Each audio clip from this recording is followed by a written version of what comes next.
যে কোনো অনাকাঙ্ক্ষিত পরিস্থিতি এড়াতে বাংলাদেশে অবস্থিত ভারতীয় দূতাবাস ঘিরে নেওয়া হয়েছে কড়া নিরাপত্তা ব্যবস্থা। দূতাবাসের চারপাশ ঘিরে পুলিশ ও র্যাবের পাশাপাশি সেনা সদস্যদের মোতায়েন করা হয়েছে। সম্প্রতি ভারতের আগরতলায় বাংলাদেশের সহকারী হাইকমিশনে হামলা ঘিরে দেশ জুড়ে ব্যাপক ক্ষোভের সৃষ্টি হওয়ায় এমন পদক্ষেপ নেওয়ার কথা জানিয়েছেন সংশ্লিষ্টরা।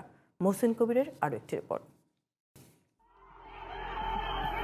ভারতের ত্রিপুরা রাজ্যের উত্তর আগরতলায় বাংলাদেশ সহকারী হাইকমিশনে গত সোমবার হিন্দু সংঘর্ষ সমিতি নামে একটি সংগঠনের সদস্যরা হামলা চালায়। এই ঘটনায় সারা দেশে ক্ষোভ ছড়িয়ে পড়ে। রাজধানী সহ দেশের বিভিন্ন স্থানে বিক্ষোভে ফেটে পড়ে দেশের মানুষ। দুদেশের মধ্যে দেখা দেয় কূটনৈতিক টানাপোড়েন। এমন পরিস্থিতিতে রাজধানীর বারিধারায় অবস্থিত ভারতীয় দূতাবাস ঘেরাওয়ের ঘোষণা দেয় একটি সংগঠন। উদ্ভূত পরিস্থিতিতে দূতাবাসের নিরাপত্তায় প্রশাসনের পক্ষ থেকে নেওয়া হয়েছে কঠোর নিরাপত্তা ব্যবস্থা।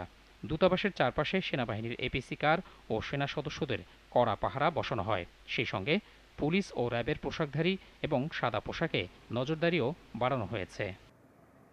যে কোনো অপ্রীতিকর পরিস্থিতি এড়াতেই এমন ব্যবস্থা নেওয়ার কথা জানান ডিএমপির এই মুখপাত্র। সংশ্লিষ্ট এলাকাগুলোতে অতিরিক্ত ফোর্স মোতায়েন করা হয়েছে। এছাড়া আমাদের গোয়েন্দা নজরদারি বৃদ্ধি করা হয়েছে। আমরা সংশ্লিষ্ট সকলকে আহ্বান জানাবো, কারো কোনো রকমের ষড়যন্ত্র কিংবা কারো কোনো ধরনের উস্কানিতে পা না দিয়ে আইন শৃঙ্খলা রক্ষার কাজে পুলিশকে যেন সবাই সহযোগিতা করে। তবে বুধবার দূতাবাস এলাকায় কোনো সংগঠনের কর্মসূচি দেখা যায়নি। এদিকে বাংলাদেশ সহকারী হাইকমিশনে ভাঙচুরের ঘটনায় মঙ্গলবার ঢাকায় নিযুক্ত ভারতীয় রাষ্ট্রদূতকে তলব করে কড়া প্রতিবাদ জানিয়েছে পররাষ্ট্র মন্ত্রণালয়। অন্যদিকে এই ঘটনায় দুঃখ প্রকাশ করেছে ভারত। মহসিন কবির, জিটিভি নিউজ, ঢাকা।